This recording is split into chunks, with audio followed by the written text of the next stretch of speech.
Audio test, board meeting audio test.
Oh, so we should be. I have to do that softball.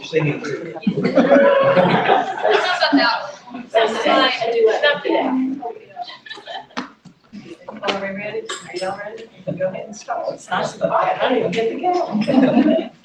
Welcome everybody to the August board meeting. It's so good to see everybody. We haven't met since June as a board. And so we have a lot to catch up on. It sounds like a lot of you do too. There's just a lot of jabbering going on, and that's a good thing. We like that. So welcome. First thing we're going to do is have a moment of silence, and then we'll go forward with the meeting. So please bow your heads.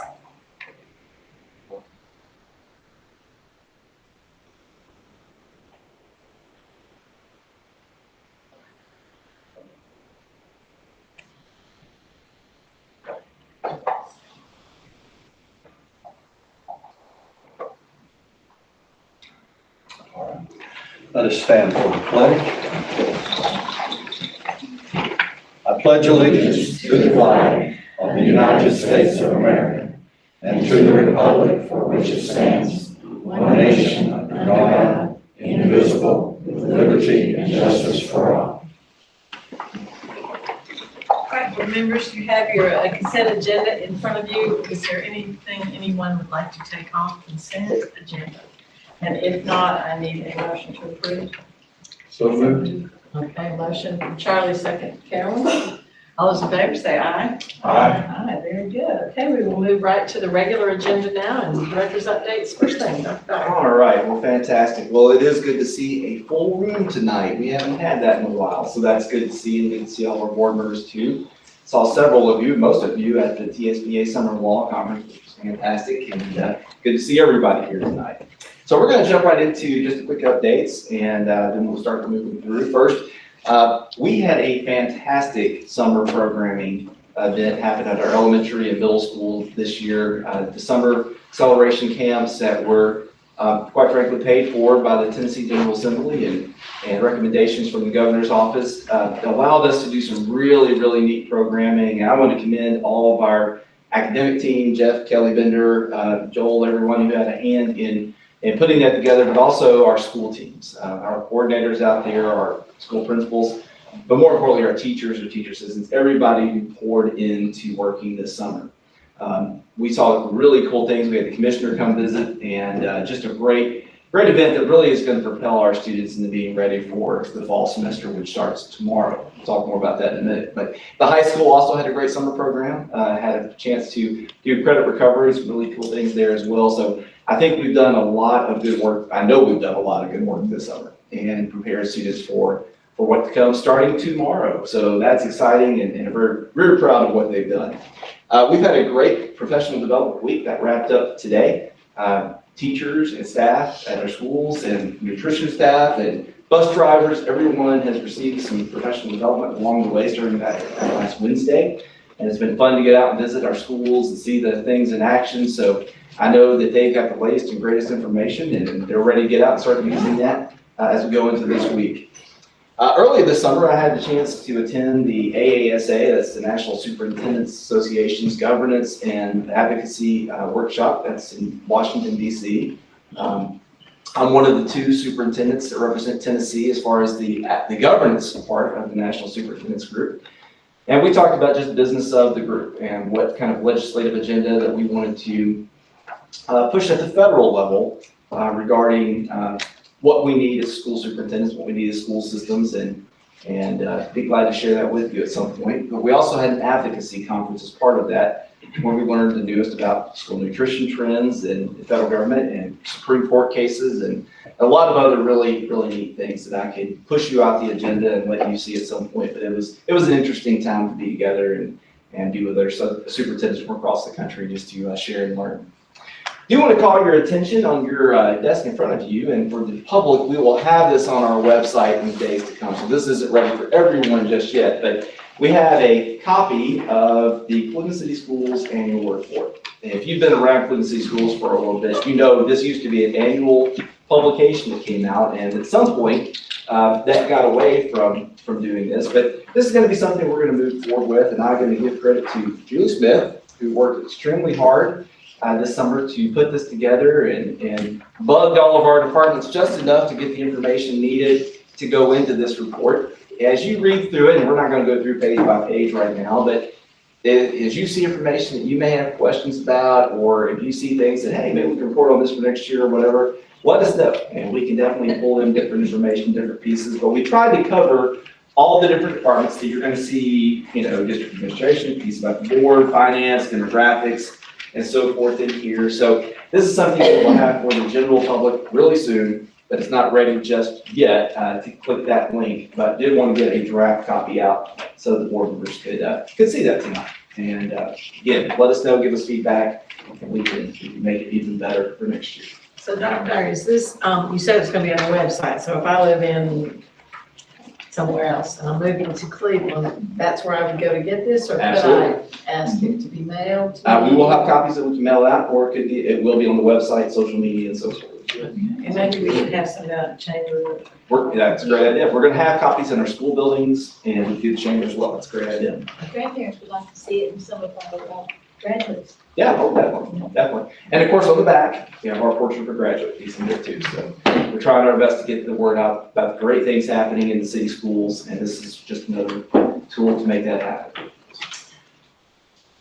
You have heard probably by now a little bit about Row the Boat. You had the opportunity to watch the convocation video and watch me swim for a little bit behind a boat and those kind of things.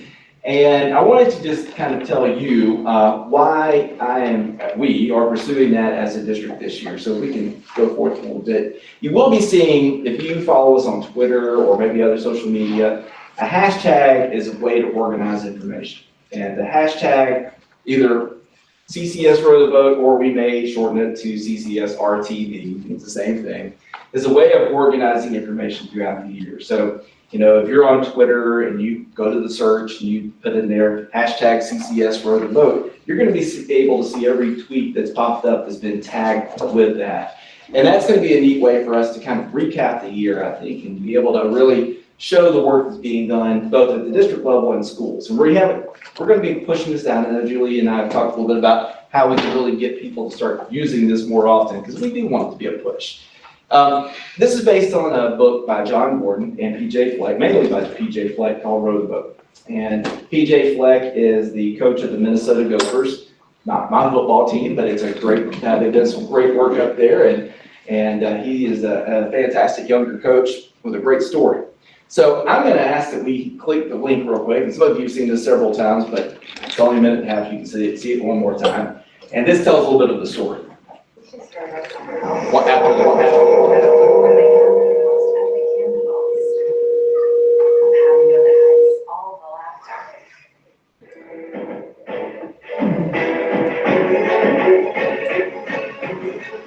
the boat.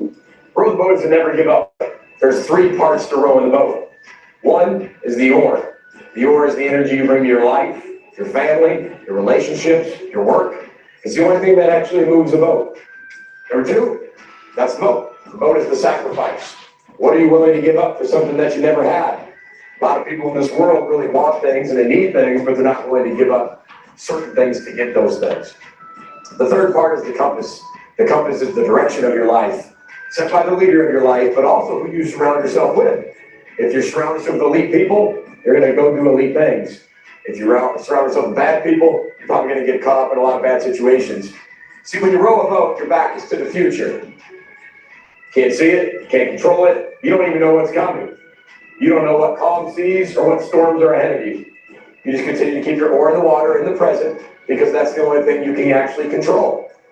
You decide whether you pull your oars out of the water and quit and become a failure, or you continue to learn from your failing and just continue to row the boat.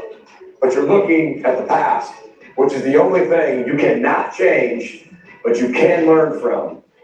See, when you row the boat, everybody's got to be in one line. Everybody's got to be rowing in the same direction with the same speed and the same efficiency to get to point A to point B in the most efficient, fastest way possible. Row the boat, everybody.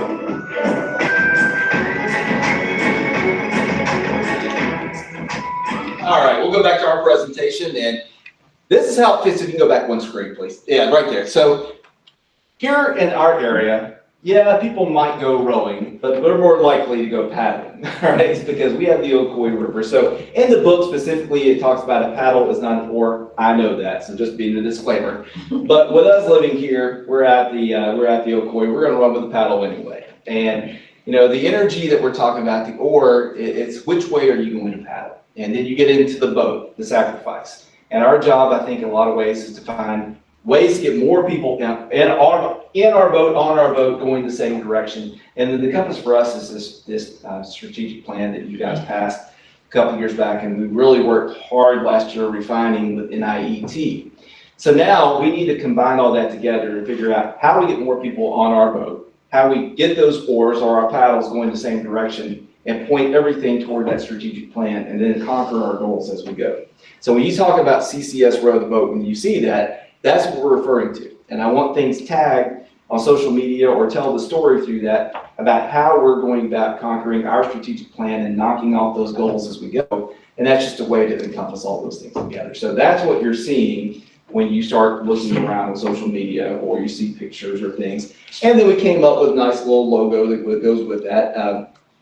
We were sitting at administrative in service and I turned around to Julie and Cody and I said, you know, we need a logo. Next thing I know, we have a neat little logo. So then we're gonna be using this out there too. Of course, we have our official Cleveland City logos we're always gonna use. But I thought this one was good too. And you'll see that out there on various things when we start talking about rowing the boat. And you know, we might have t-shirts or cups printed with these things on board too long. But I think it's just a good way to encompass a good logo to have. And we're gonna tell the story through this analogy as we go throughout the year. So it'll be exciting. I think it'll be fun. But the truth of it is, it's a cute little logo and it's fun, but unless we do the work behind it, it really doesn't mean anything. So we know that. We talked about this morning with our administrative group, and we're ready, fired up, ready to go for this year. So I think we're in for some good things to go. That's the end of my presentation on my director's update for today. I want to give you a quick update about where we are and why you're seeing the row the boat. Okay, Tom? Yeah, make one comment. This, I was just glancing through this and I noticed that it still had Dr. Lang as principal of Cleveland Middle School. I know it takes a while to print and all of this, but can that be addressed? I don't know if that's somewhere? already, printing may already be taking place. I think that was in the print before that happened, so. But on the website, you can. On the website, it'll be fixed, yeah, good idea. Charlie? Since we've met Jim, I've seen a lot of elementary, middle, and high school teachers. I want to compliment you and Jeff and everybody. They were really concerned that, what we call it, Reconnection Week. Right. Last year, we did 4 days, I think, different parts of the alphabet, and they were afraid that was going to go away. Yeah. But especially from elementary teachers, they were just thrilled that we're doing it again. And Yeah. the feedback I've got from a lot of different levels of the Cleveland City Schools, they will hope it continues. And I guess you went from 4 to 3. 4 to 3 to help consolidation. It's and really- schedule, but I mean, our teachers were really liked it, getting to know the kids, only 1/3 of the class, and instead of everybody coming in at one time. well, that's good. And that's the feedback we got in surveys and information from the teacher groups too. So Especially elementary, they Yeah. really liked it. yeah, so I think the high school probably likes it too, but because there's a whole lot of kiddos at the high school right now on the computer. So we'll see where all that goes, but that's great. Thank you for that feedback. I just want to say how much fun it was to go to the middle school and see all the things that they were doing. The kids were loving it.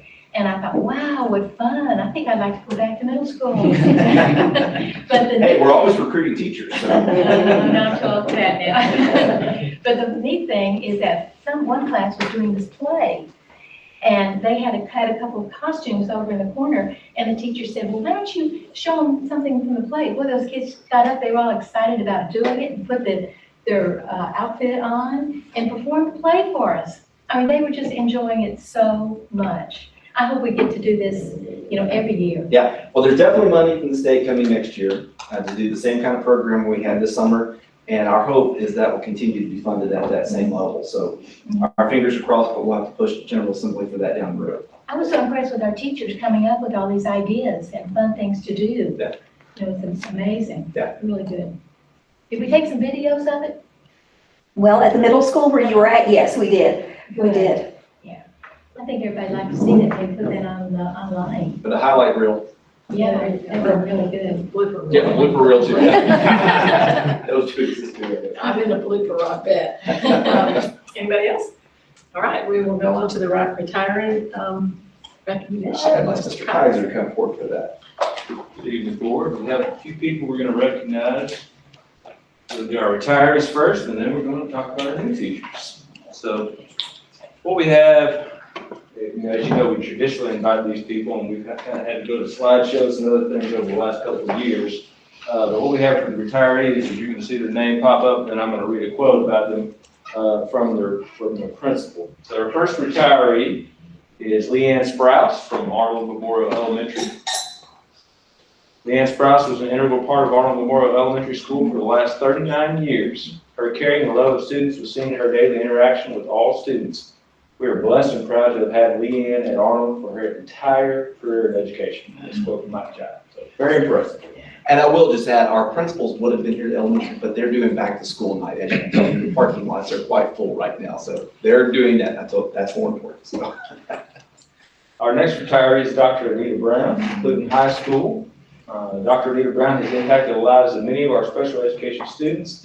Her fierce pride for the Blue Raiders resonates on our campus. That's a quote from Ms. O'Brien. I think Anita's probably at the beach. I think that's what she's doing. She's not planning to see you tonight. Is she willing to substitute? No.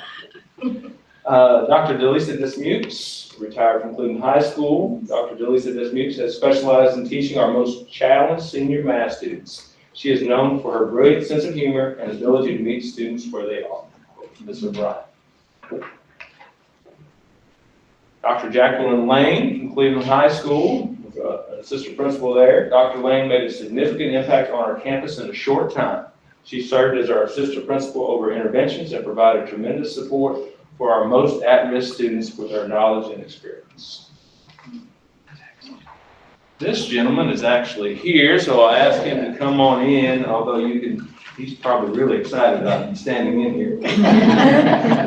Mark Steve Stevenson at Cleveland High School. Steve Stevenson was most known for his engaging dialogue about historical events. His students appreciated the knowledge he had in his content area and his ability to view history from many perspectives. He was also a fierce supporter of Blue Raider football and attended many games, even those on the road. That's Steve Stevenson. You can give him a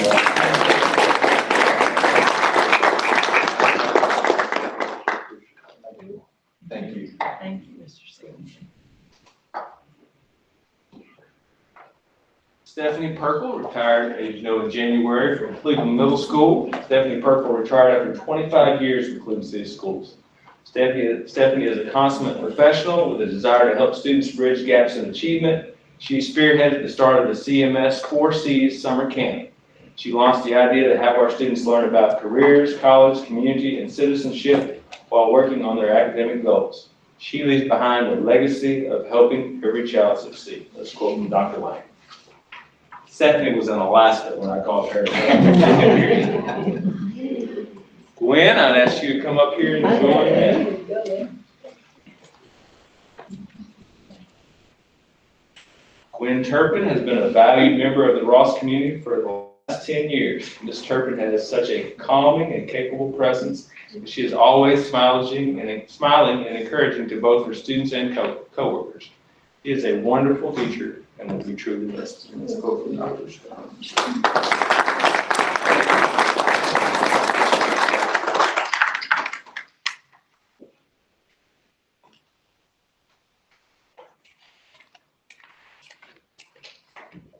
And Sandra McClintock, George R. Stewart Elementary. Sandra McClintock is the most genuine person one could ever meet.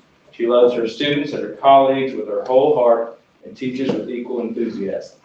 Mrs. Mack has dedicated over 40 years to our profession, and she will forever leave her fingerprints on our hearts and lives. That's a quote from Michelle Stewart. And then our final retiree, Ms. Cheryl Gilbert at Mayfield Elementary. Ms. Gilbert has had a full career in education, but completed her last 15 years as a music teacher at Mayfield.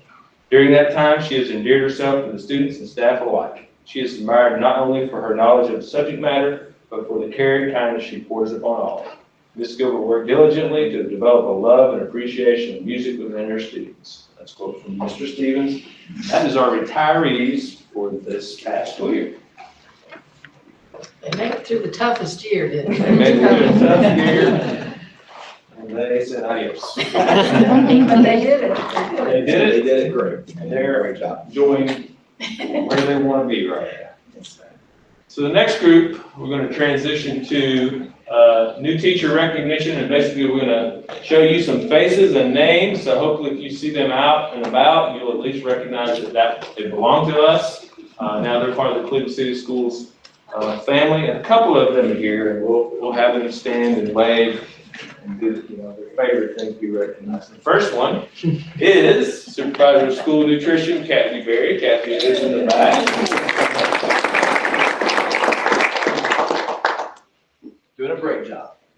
We have a new speech pathologist. Her name is Melissa Calandrillo, and she will be working with our pre-K students. And we have another speech pathologist. Her name is Haley Thomas. At Arnold Memorial Elementary, we have Callie Baggett, who will be teaching second grade. Blythe Bauer, we have Josh Cofer, who will be in fourth grade. Blythe Bauer, we also have Jamie Thomason, fifth grade. We have, at Blythe Bauer, we have Chelsea Williams, who is teaching second grade, and Chelsea is a graduate not only of Cleveland High School, but of Blythe Bauer, and they were very excited to have her return. She made me very old because I was the principal when she was there. Candice Creek Cherokee Elementary, we have Eden Wilbanks, who is joining us, Chattanooga. At E.L. Ross Elementary, we have Chris Alvarez, who is moving from a paraprofessional role into a teaching role in third grade. At George R. Stewart, we have Mariah Ellis, who is joining us in third grade. Mayfield Elementary, we have Cecily Barker. We also have somebody you may know, her parents. Joining us at Mayfield Elementary is Samantha Easton, although she might deny belonging to Mr. Easton. At Mayfield Elementary, joining us to teach music is Lindsay Miller. At Cleveland High School, joining us to take over the operations position is Donald Benton. Joining us at Cleveland High School in JROTC, who actually did move here from Alaska, is Jeffrey Bice. Also joining us at Cleveland High School is Abigail Dye. You might know her. She belongs to some of our staff. Joining us at Cleveland High School is Delano Halfaker, who will be doing digital media. Joining us at Cleveland High School is Leanne Charette, who will be teaching PE, coaching girls wrestling. Joining us at Cleveland High School in math is Alexander Squires. Joining us at Cleveland High School in social studies is Josiah Bacher-Reese. Basher. Yes, I get it wrong. You Basher. can tell me, and I'm still gonna say it wrong. I worked on it, still say it. Cleveland Middle School, he's here, so we're gonna make him trot on in here. We're gonna parade him. Mr. Nat Akiona as the principal. Joining us at Cleveland Middle School a second time is Ron Markle. And you might have known this lady. She's kind of been with us a time or two, but joining us back at Cleveland Middle School to teach math, Ms. Kelly Owens. That should round up our new teachers for this school year. All right. So congratulations to all of them. Thank you. I bet they like not having to come here. Yeah, I bet they didn't sound very much. But they would have loved to have come if they could. I'm sure, yeah. That's why we have to bribe them with food. I really like the picture, so that's nice. Yeah. It becomes a face. Yeah, we can send that to you. You'd like to have that. You can. Yeah, that's how I remember when you see it. Thank you, Mr. Kaiser. How many words was that? How many did you have there? There were 23, 23. maybe one or two still to go. All Getting right, close. back to school update. Yes. Dr. Elliott. Really. Yeah, so we're so excited about having the students back tomorrow, back at it and going. We, like Dr. Dyer said, we had a great week of professional development last week, a slew of different topics to cover in different areas, so it was really good. And so tomorrow, we welcome back our students, a third of our students, A through F are the last name, and looking forward to that. And, getting the buses out on the roads tomorrow, Mr. Taylor and his team, just a shout out to them for all the work of getting those routes ready and getting that information out to families. They're doing a great job in doing that.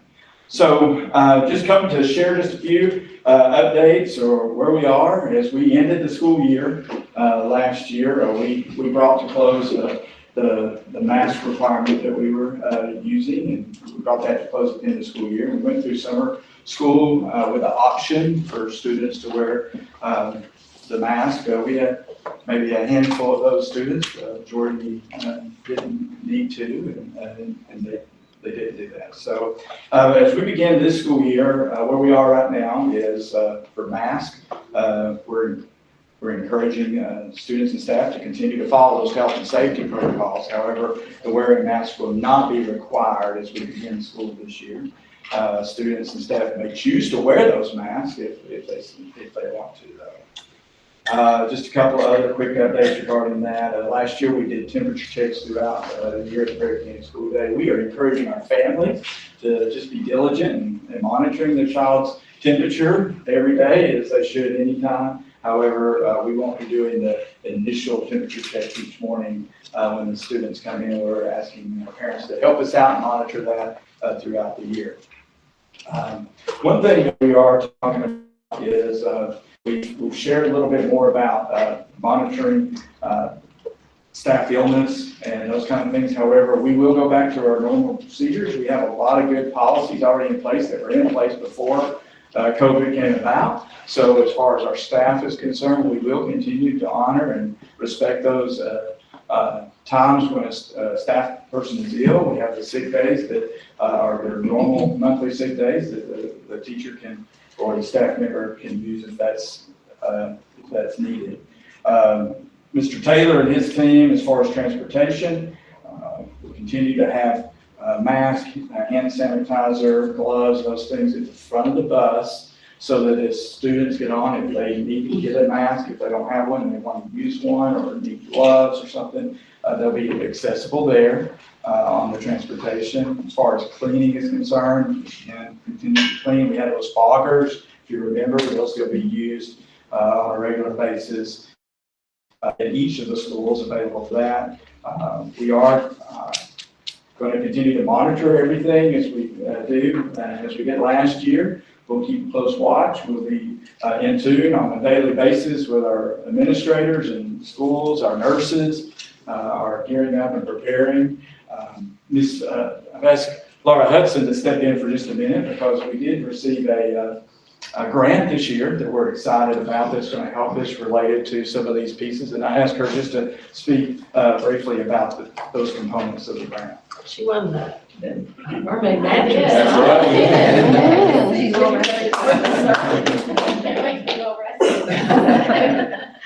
So I just want to kind of update you guys on the ELC grant. And the ELC grant is Epidemiology and Laboratory Capacity Grant, and it is funded through the Department of Education, and we were awarded $1.5 million through this grant. So a couple of things, and I hope that this brings a positive light to COVID, if it can, the positive aspect for our students, for our staff.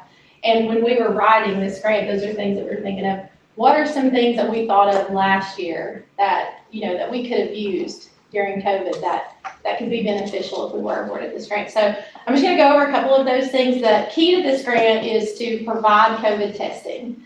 So our plan, it's not mandated testing, it's intermittent, it's, there's a lot of permissions that have to go into this testing. We will not mandate this testing, but we will provide it if students or staff need it.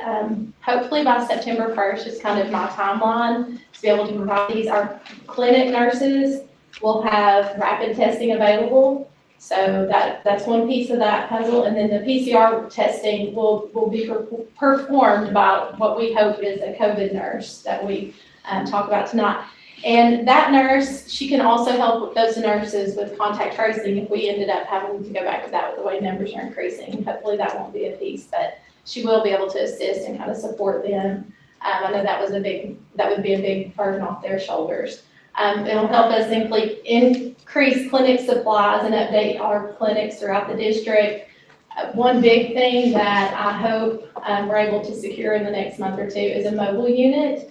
And the mobile unit would be for that COVID nurse to be able to, if we're seeing an increase at one of our schools, she would be able to, or he would be able to park that unit there. And so as students leave or they could be tested if parents or if our staff feel like they need to be. So the mobile unit's a big piece of that puzzle. So don't be surprised if you see what looks like an ambulance with a Cleveland City Schools symbol on the side. That could be potentially what we're going after. And of course, we could also use that for our CTE to a certain degree as well. Yes, yes.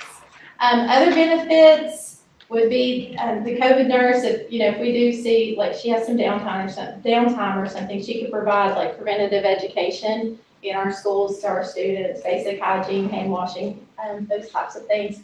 New water refill stations, that's something that last year I know we wish we had in a lot of schools. So water refill stations that are actually not retrofitted, maybe like actually new ones. So that's something Hal's working on. Shared equipment for PE, so increasing the equipment in PE so there's not as much shared equipment. And then another thing that's exciting is hopefully a LCSW that's available for both staff and students. So again, Just tell what that is for people who may not know. a licensed clinical social worker. So, so those are a couple of things that I just want to highlight in the LC grant. And you guys will hear more about that, but as we go throughout this year. But you have any questions? Yes. I had a question. If a child has been vaccinated or has had COVID, but yet when you have to do the contact testing, do they have to be quarantined again, or would they be exempt from that? As of right now, if you have been vaccinated, then you would not have to re-quarantine. So Or if they've had COVID before? There are a few teenagers, that have had it. that, we would have to look at the guidance, the current guidance for CDC. It was only if you had been vaccinated, and so. I haven't read anywhere what they would do about that. That's something to Yeah, look into. it's been in the past, if you had COVID, Mhm. but you hadn't been vaccinated, that you still have to be quarantined. So Tennessee Department of Health just put out new guidance. I have not had a chance to look at it yet. So I mean, it's brand new with the new flow chart for how exactly that works. So I think that's something we will know once we have a chance to study the brand new flow chart that's out. Can we do antibody testing? Well, and that was one of the questions last year that we looked at, but it was, according to their guidance, we were not able to do that. They say in a school setting that it's not appropriate, so. But guidance changes quite often, so we will keep an eye on that and see, follow that, where it goes. And I will say, Cleveland City here, the telehealth program is going to really continue to help with this too. And, we are able to keep that going another year or so, and that will help. So thanks for United Way, thanks for the Cleveland Education Foundation for helping to fund all that and keep that rolling as well. And this grant, being able to provide this testing will also assist with our telehealth program, being able to provide those test results before they are seen by the providers through telehealth, because they don't provide testing, COVID testing through telehealth. So this will help them have a better picture of what our students or staff are dealing with, so through telehealth. So except for the equipment that obviously we get to keep when we buy, some of this will go away after a year, or is it 3 years? So it is a one-year grant. Okay. So really, when we were doing this, we tried to think of things that were sustainable, of course. So like the mobile unit, we'll be able to keep that, that's ours. So we'll be able to use that. This year it has to be able to provide the COVID testing and access to COVID testing, but after that, we can look at other ways to use that. Okay, that's good. Anybody else have questions? Thank you. And that's what we have for the back to school report. Can I have a question? When we were talking about the reopening Right. and the guidelines and stuff, I know we're gonna be keeping an eye, you said we're gonna be keeping an eye on things. How are you gonna be, can you talk us through a little bit about how you're gonna be making that decision? What information are you gonna base it on? Are there benchmark numbers you have in mind, or how is that gonna work? I'll tell you, we work closely with Tennessee Department of Health. Every week, there's a call with Tennessee Department of Education every Wednesday, and we have the commissioner or someone from Tennessee Department of Health on that call. And that's where we get the latest information about where the state is, what they're thinking about doing, where numbers are. I know to us, we probably check the COVID-19 site several times a day, looking for updates as far as numbers go here locally in Bradley County and those kind of things. I think moving forward, we're just gonna have to take it basically on a day-to-day, weekly basis and just see where this goes. Depends on who you listen to and what information's out there. But, I've paid close attention to Dr. Pierce at the Tennessee Department of Health. And for example, she had a press conference today, and I shared some of that information earlier. And we'll circle back to your question, but what she reported is that less, and I'm not a medical professional, so if I get some of these numbers wrong, I was trying to copy while she was talking. But it's reported less than 0.2% of vaccinated Tennesseans are getting a breakthrough infection right now. And 80% of that 0.2% are age 65 and older. So that's some information that's out there now. You know, the governor in his press conference today, and Dr. Piercy, they're both talking about vaccines.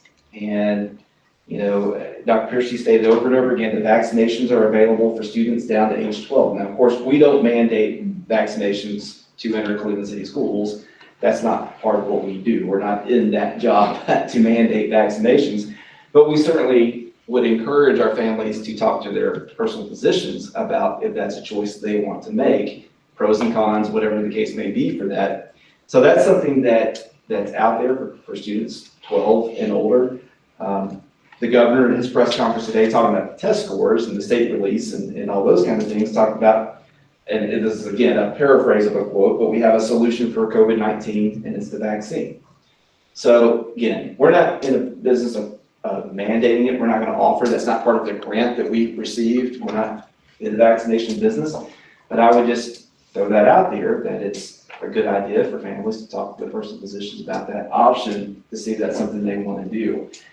So as far as schools go, I do feel like we're making as safe a choice as we can make. And in the end, it's got to be a parent's decision about whether they feel that school is the right choice, public school with the choices that we have and mitigations we're trying our best to do and put in is a good place for their child. And I hope they will. You know, we're encouraging, if anybody wants to wear a mask, please wear a mask.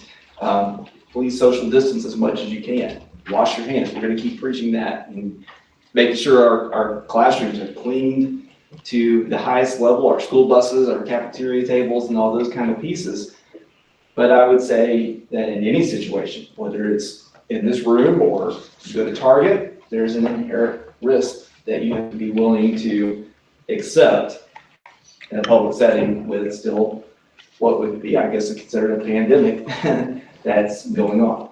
So I think it's going to be, going back to your question, every day we're going to look at numbers and we can compare last year's plan to where we are. Right now, we would still be firmly in the green, if you recall the green, yellow, and red from last year. So we're still firmly in the green section right now, but we'll keep a close eye on it. And especially with the first few weeks of school to see where this goes. And if there's a reason that we need to come back and rethink about it, you know, I'll bring that to the board. We need to call a special call meeting. You know, we will do whatever we need to do because I do want to make sure that we're doing, operating as safely as we can. I know, just to be honest with you, there's a lot of, as we know, politics surrounding the wearing of masks and mandates and those kind of things. I heard the, not Lieutenant Governor, but Speaker of the House today. And again, this is from Twitter. I just pulled this off while reflecting on this year's student test scores.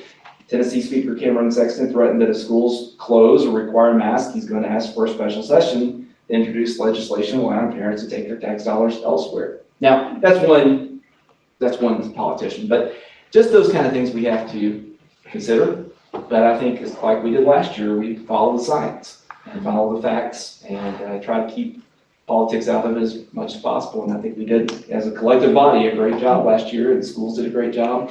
We'll just try to do our best again this year.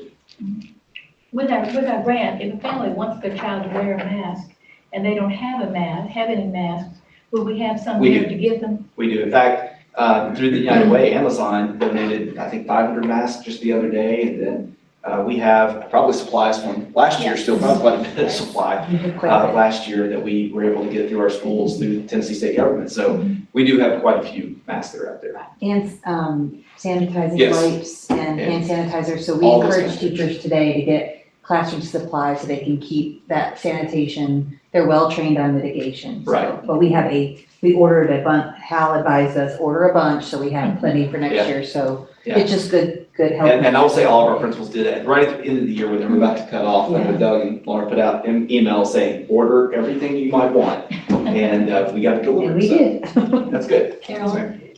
Back to the vaccination. the kindergarten children who are just starting to school, Right. those vaccinations are required, right? There are certain vaccinations that are required, but not for COVID. Not- So not just for making COVID sure, vaccine. But the normal ones. Yeah, now there are exemptions that are out there for based on religious reasons or other reasons. That's in our board policy.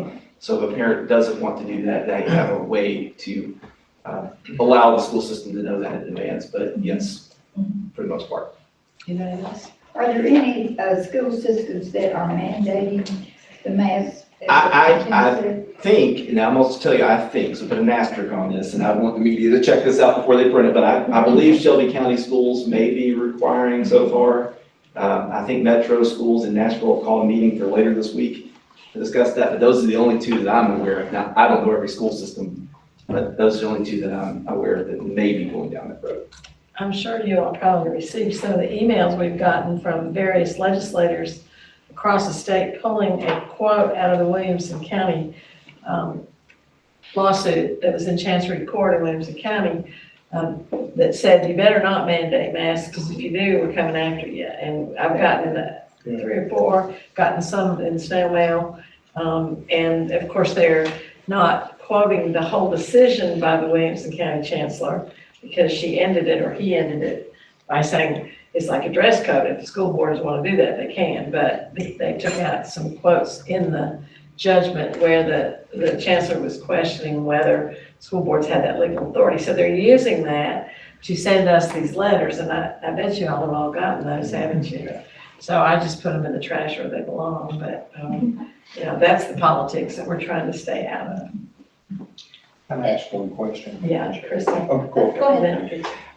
Can I go back to school nutrition? Maybe we haven't even been there, and I'll ask the new, I'm sorry, I've forgotten your name already. Are we going to begin serving normal, regular lunches to our children now, or are we still doing bagging, or how's that going to be handled within the next short period of time? As far as I know, it's going to be normal school lunches, with the exception of a couple of schools due to some maintenance things that we're working on, or, you know, that's just an exception for these first few weeks. But as far as I know, normal serving. Okay. Al's gonna talk about that when he comes up. Yeah, I know there were some dishwashers and things like that. Kristen? And this may be getting down where we don't even need to go down yet, but I was curious about the athletics, Right. especially at the middle school and the high school. Right. Hopefully vaccines will take care of a lot of those issues. What I didn't know are the agencies that regulate that making any allowances like they did last year for teams that have to be quarantined or It's a good whatever? question. The TSSA did put out some guidance about a week ago or so that talked about that a little bit. So you want to Well, basically what the guidance said from TSSA was in the absence of local rules or local protocols, procedures, follow CDC guidelines. That's all TSSA said. So basically, we'll follow the guidelines that we have in place. And I know, and I've reached out to the middle school and high school principal, let them know. Some school districts in West Tennessee that I know of are dealing with this right now and had to shut down their summer practice for a week or 2 weeks or whatever the case may be. So it is something we'll have to be cognizant of and just watch and, you know, keep an eye on. We'll do what we have to do for the safety of our students and staff, and that comes first and foremost above anything else. So we will do what we need to do, but so far, knock on wood, we're in good shape. Yeah, I mean, last year they had mandated, the social distancing and the seating and the mask and all that. There's none of those guidelines are apparently are here this year. I hope, Dr. Dyer, that we keep in constant communication with our families, because a lot of misinformation gets spread. Oh, yeah. And gee, that's an amazing concept in a school system. But, children are gonna go home and they're gonna tell things that are not gonna be the whole story perhaps. Right. And we're fearful right now because of this Delta variant. And we can't vaccinate our 12 and under, or our 11 and under children. And so I think the thing that I hear from parents is if they'll just let us know, if our schools, if it's Stewart or Ross or the high school, if they'll just let us know if there's a change, if there's a reason to have a change in the protocol, if we could just hear, because right now we're not hearing anything. And I said, well, we voted in June for the Right. plan and, everybody had summer, so they forgot that, but that's okay. We just need to be in that communication. I agree. I think we did a good job of that last year. We just got to keep it up this year. And let parents know what we're doing, families know what we're doing. Anybody else? Okay, we will move. Thank you, Dr. Elliott and Laura, thank you very much. So I think you have something good to talk about here, Dr. We do. General Fund Amendment number 1, and Cindy is in the room as well, so if I mess any of this up, she can fix this for me. We have the opportunity to do something that's just the right thing to do for our employees. And as you know, through the regular budget, you approved a 2.5% raise for all employees this year. Cindy has gone through the budget after end of the year, and as happens, we have to pass our budget, as you know, early so we can get it to the city council. I think we're one of the first school systems to pass a budget. So BEP numbers come in, other things come in, final bills are paid, everything else. And through all that, we have found some additional funds, and we can now offer another 1% raise to all employees across the district. And that will bring the total raise for this school year to 3.5%, which is fantastic. And it's well-deserved. We all know from last year and now moving into this year, everybody has earned whatever we can give them. So this is just a way to token, it's more than a token, it's a really substantial, when you think about 3.5% increase for our employees. So that's something we're very proud of. I want to thank the business department, Cindy, for digging in there and really finding a way that we can do this and sustain this over the years. So that's an important part of it. It's not just a one-year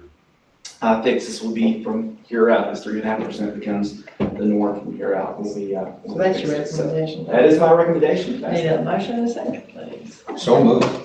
Thank you, second. All right. Any other questions or discussion? Just for clarification's sake, for the 3.5% that Yes. you mentioned, you said this is ongoing. Yes.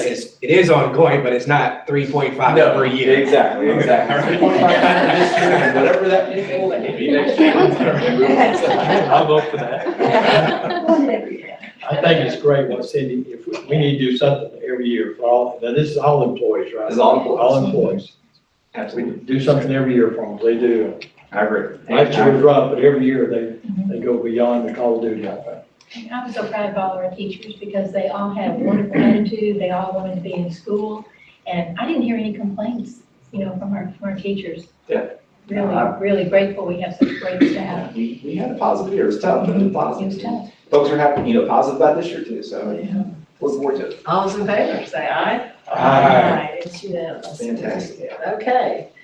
Now we're going to talk about the middle school. Dr. Lane, our new position. Oh, this is secondary such supervisor is exciting- coming up. Oh, so- this is other good news. Yes, other good news, I like this. Dr. Elliott and Ms. O'Brien, Mr. Arkinona, Mr. Wittenberger and I have been in collaboration about what we can offer at Cleveland Middle School for high school credit. And we've come up with, we would like for the board to accept this request to add the following courses at Cleveland Middle School for high school credit. This is Spanish 1 and Health Science Education. And so we have worked very hard to come up with a plan to make this work at the middle school, and we're asking for your approval today. Okay. Can I have a motion first? I want to say something first. I am so excited about this. I knew you would be. I know, I have been hoping for this for so long. Now, I have to say, I used to teach French, but you can't find many French people to speak to in Cleveland. So Spanish is wonderful, and I'm just so glad that we're doing that. I've been wanting us to do it for a long So time. Peggy's Thank you. making the motion. I am. Second. Okay, we have any other questions or comments? Leah? I just had a quick question. So if you're taking your Spanish 1 credit in middle school, Yes. would you still continue to have to take the 2 credits in high school, or would the 1 credit carry over? Well, the 1 credit is going to count, and then the high school is also going to offer Spanish 2 for the beginning of your freshman year. It allows them to go on to, we have all the way to Spanish 6. Right. Yeah. So it allows students who really want to have that acceleration and move into that upper level language. We have French 4 as well. So we do move up in Bogan and Spanish, we go all the way to 6. So this will allow students to progress through the language if they want to be. Good question. Tom? I know we've discussed this over the years, but I would still really like, maybe in a 10 or 20 or 50-year plan, to see Spanish offered in elementary schools, to begin even as low as Yates Primary and move from there so they could be fluent by middle school, you know? And, yeah. All right, we have a motion on the floor. All those in favor say aye. Aye. It's unanimous. Thank you very much, Dr. Hughes. That was another heavy one. All right. So Brian, are you going to introduce our new student representative on the phone? You guys are in for a real treat. This is Leah Hargis. Leah is going to be a senior this year. She is a cheerleader and has been an All-American for 4 years in a row. So she's pretty impressive as far as an athlete. She has a 4.0 GPA, and you may recognize her because she is also a digital media star. She has been the star of our digital media program over the past several years. I think you took 4 this past semester, so she's already taken level 4, so she'll be moving into a work-based learning setting for next year. So we're super proud to introduce her to you tonight. During her interview, which the interview, for those who don't know, is with several teachers, leadership teachers, sponsors, and myself and Ms. Ector. Leah really stood out for her discernment and her ability to kind of think through problems and give answers and also get feedback from others. She had some pretty innovative ways to do that with our student body and also with you guys as well. So we're really excited to see her work on the board and her parents. Ms. Nicole actually works in our West Wing administrative offices. So her parents are here tonight, Nicole and Donald Hargis. And so we're excited to introduce her to you tonight. Well. I've got a plan.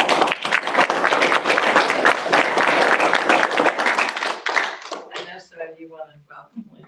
I already heard you say that. Carolyn? Sure, I've known Leah since she was born. And I saw her baptized at church, and she and her family both are special friends of mine, and so welcome. We're glad to have you. Peggy, did you want to say something? I'd say the same thing as Carolyn. I've known her since even before she was born. Her mother was one of my dear friends, and her grandmother also. And not only does she do all the things that you mentioned, digital things and everything, she also can sing. She has sang solos at our outdoor services at church. And we couldn't say enough good things about her. She's wonderful. Well, Leah. Yes. I am so glad you're here. It is a circle. Your parents always supported me in my run for school board. They were the first to sign my petition. And so, you know, your mom grew up across the street. We can talk later.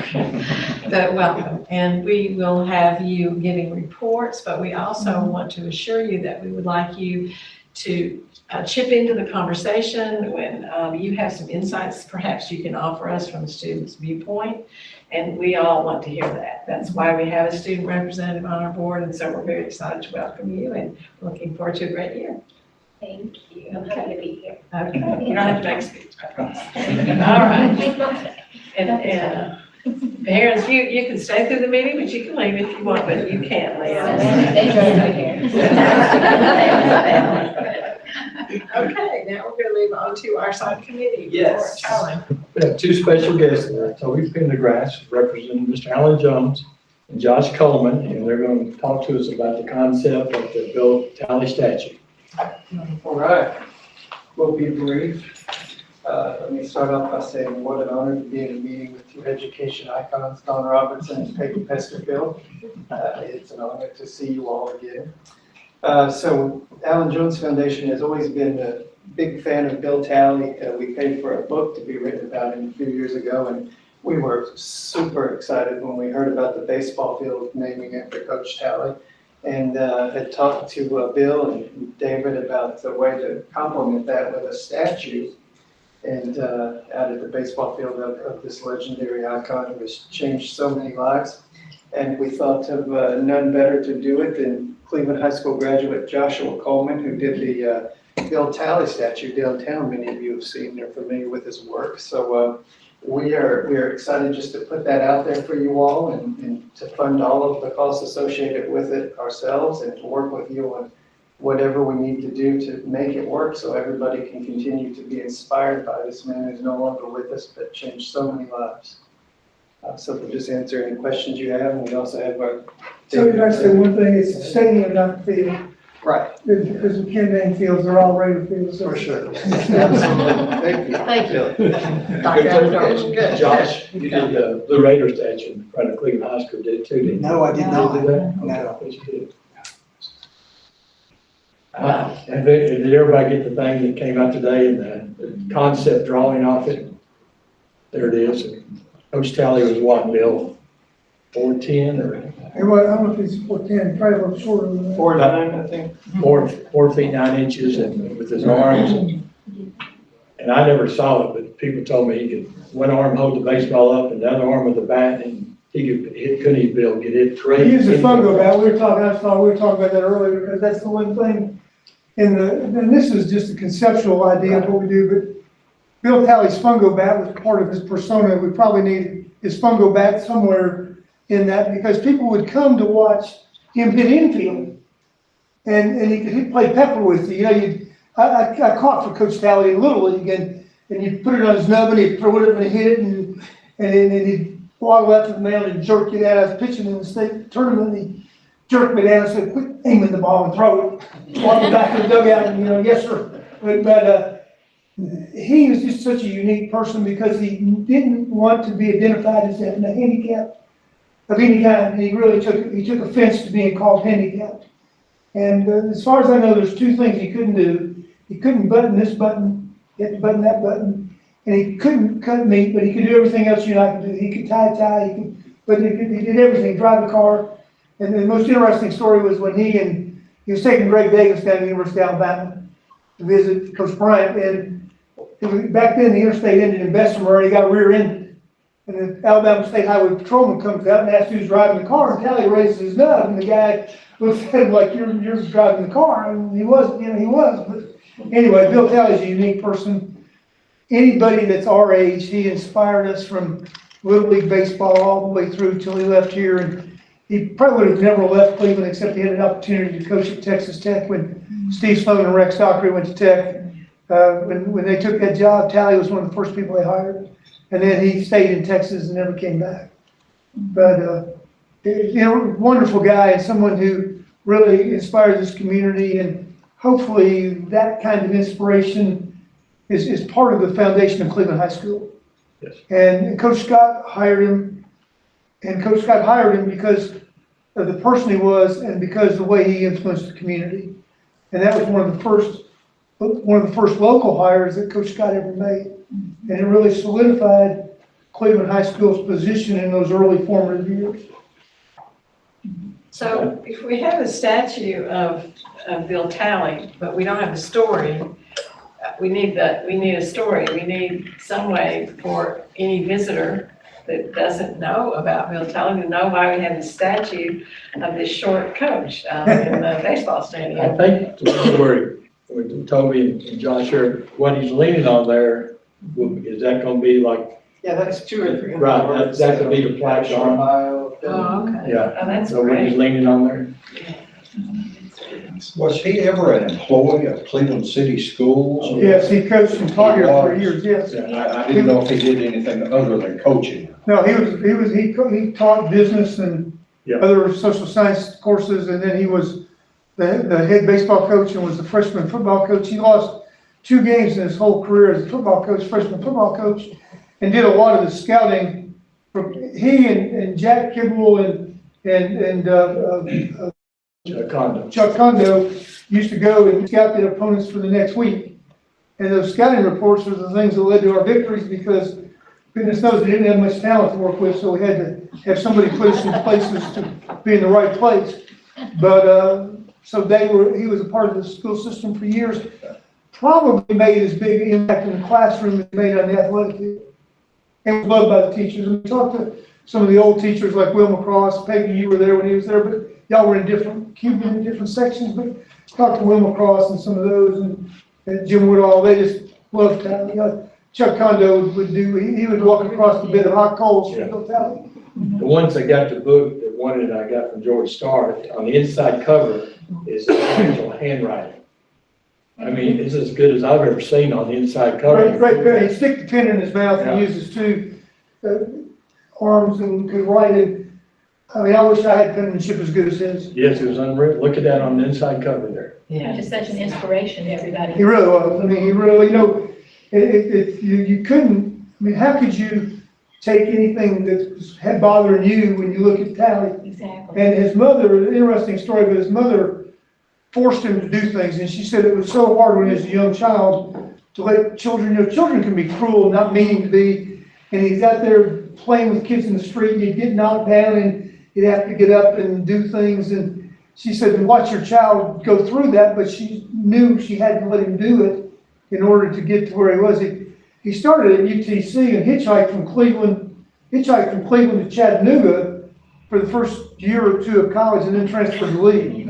I mean, really, you know, he didn't have to stick with his thumb, he just stuck with his nub, but anyway. But that's what he did. I mean, it was an interesting guy. It really was a really close friend of Coach Bryant's in Alabama. He knew Alabama was running the wishbone before anybody else, but they kept it secret when they switched to the wishbone in 1970. And Tally was down there, and Coach Bryant said, I'm gonna show you what we're gonna do, but you can't tell anybody. And he came back, and Coach Scott said, what are they doing? What are they doing? How are they gonna change things? What are they gonna do? And Tally didn't tell him. Coach Scott was mad at him for like years because he didn't give him insight into how they were changing the offense in college football in the 70s. But anyway, that was kind of interesting. So Dr. Dyer, we need to get a motion. Yes. To allow these concepts to go forward with it. Absolutely. I think it's a great idea. Go forth with the concept. I need somebody to make a motion, this, I'll give make Toby it. and Alan Jones a permission to, let's go forward with this. Someone? Don, second? Second. Nate, all in favor? Aye. Unanimous. And thank you and Alan Jones Foundation. This is a very generous gift. Oh my goodness, because we can name things, but we don't pay for the plaques and the statues and that's, so please pass that on to whoever. Thank Alan for it. Thank Alan. And Josh, I know you'll do a great job for us. So looking forward to seeing it. What's the time frame, Josh? Do you have any idea? I mean, how long would it take you? We looked at fall of this next year. When? Fall this next year. Next year, okay. And, you know, what we would probably recommend is a spring dedication to the start of baseball season. That'd be great, that's what I'm And saying. do a reception and make it a big deal. The neat thing about Bill Talley is he was such a big part of this community, both at Cleveland High School, Cleveland City Schools, and in Bradley, because he was a product of Bradley. So he kind of, you know, one thing we've kind of trumped them by doing this before anybody else, but he's an alumnus of Bradley, Lee, and was an integral part of the foundation of Cleveland High School. So in education in this county, in the city, no one's had a bigger influence probably than Bill Talley. Yeah, it's funny you said that, Bill, because when my husband was talking to me, I was talking about Bill Talley. He said, well, he was a Bradley guy. I said, Don, in 1966, everybody was a Bradley guy. Kurt Higgins, I mean, you can just think of all the people that we had, and they were. It took Bill about 24 to 48 hours when Coach Scott offered him a position to call him back and said, I'll take the job and no one will be more loyal to Cleveland High School than I. And it was, you know, and it was really, that was a tough deal. And the key to that was that, you know, we were fortunate in that Coach Hensley wouldn't offer him a job. Because he probably would have taken it had it been offered first. But they didn't offer him a job at Bradley. Coach Scott, recognizing his influence on the community, offered him the job, and Tally took it within 2 days. You know, the great thing about this statue is that he will continue to influence generations to come because they'll see him and know what he did. And so it's like he's continuing to send this message out. You know, really excited about that. I do need to ask Josh, didn't you do the statue that's behind the catch? The Colonel Benjamin Cleveland. Colonel Benjamin Cleveland. I kept saying Colonel Cleveland. And you've all seen that. You may not know that he did it. It's beautiful. Thank you. It's amazing. So I'm so glad that you're doing Me this. too. This is exciting because it's Guys, generation I didn't get. thanks for coming. Let's go for it. Thank you. I know, gentlemen, that you've looked and surveyed this very well, where this is going to be located and all of this, but, you know, it really needs to be in an area that's kind of protected because it's going to be close enough to the greenway, there seems to be a lot of vandalism and things. I would hate to see something this valuable vandalized because it's just kind of sitting out on the edge of a field by itself. So I'm sure you've made that study also. We've kind of been talking with Hal Taylor about it. It'll definitely be inside the fence there. This is conceptual at this point, and we've met with Hal before looking at possible sites, and at the end of the day, where it's placed is y'all's decision, probably based on the recommendations of Hal and people that are professionals at that, because that is a concern we all have, because it's really an iconic statue, but as far as the placement, that's really not part of this. It's just, he can go forward with the statue, and then we can figure out where it goes with the direction of the people that do that for a living. Okay. We just kind of need to keep that in the back of our minds, you know.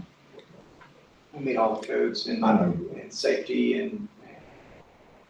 It's just the location of the one thing. I would hate to see it spray painted or messed up, anything. And we want as much exposure as possible. I Because know. the story will then go and share and move along for another generations. Yeah. And hopefully it'll never be touched and people just walk by and look at it. But Leah's got something. Yeah, so if we are taking suggestions, I've been to numerous baseball games in my past 3 years at the high school. And an area that I think every person that walks into Bill Talley Stadium is just that front entrance at the gate. And if there's an area kind of right inside, either on the concrete if you're walking to the home side, or in the grass if you're walking towards the away side, that's an area that every single person that walks into the stadium will pass. That'd be a good Thank you, Leah. Thank you. Let's go by the decking. Thank you. See, when we did that, I don't know, 12, 15 years ago, Mark Tipton helped me, we put those columns up in the wrought iron and everything. It used to be you walk into the side of the concession stand, where you got your Autumn, you're right into the side of it. But now that path, you walk in and the whole field is in front of you. Like Leah said, somewhere in that area, inside the fence would be good, because that was, when Mark helped me design that, that was, when you walk in, the field was in front of you. Used to be when you walk in, you walked in the side of the concession stand. So there's some good areas, you're right about that. Thank you, guys. Go for it. Thank you, and you're welcome to leave. It's nice seeing you, Earl. Good See y'all.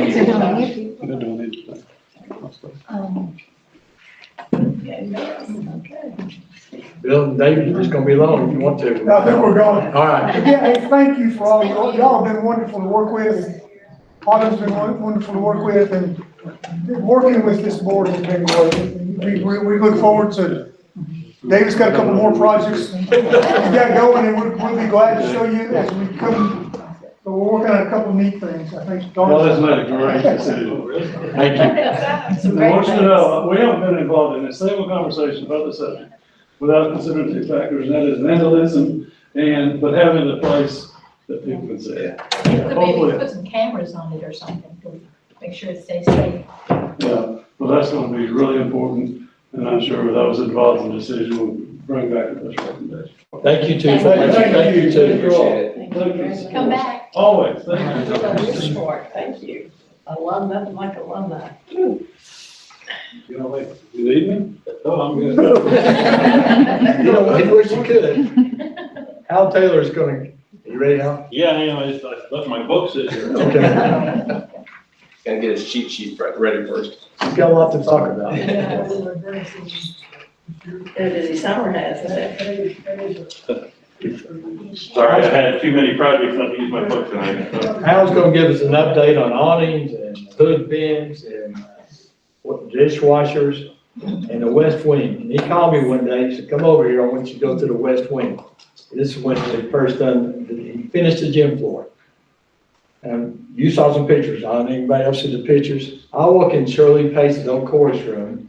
There's a hole that's 10 feet, and how deep was it? Just 12 foot deep. 12 foot deep. All the dirt's over here. Did you ever, you know what I'm talking about?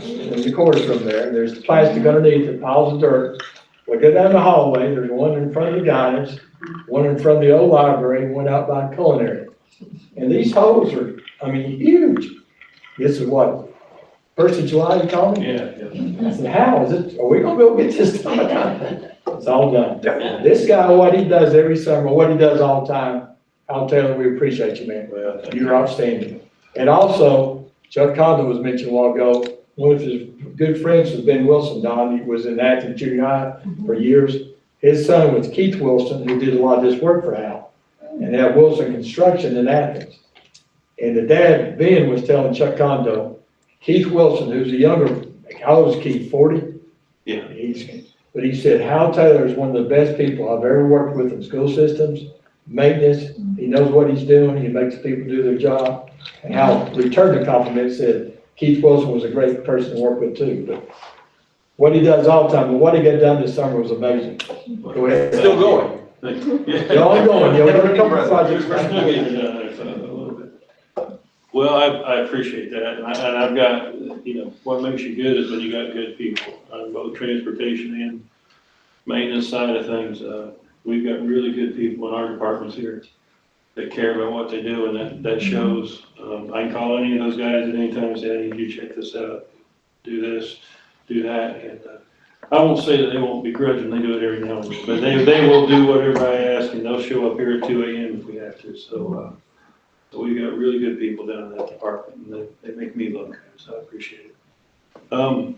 As we get in here, Life Power, Cleveland Middle, Cleveland High, I think we did something just about everywhere. I'm gonna cover Cleveland High School with you, and then we'll kind of go through some of these pictures as I'm going.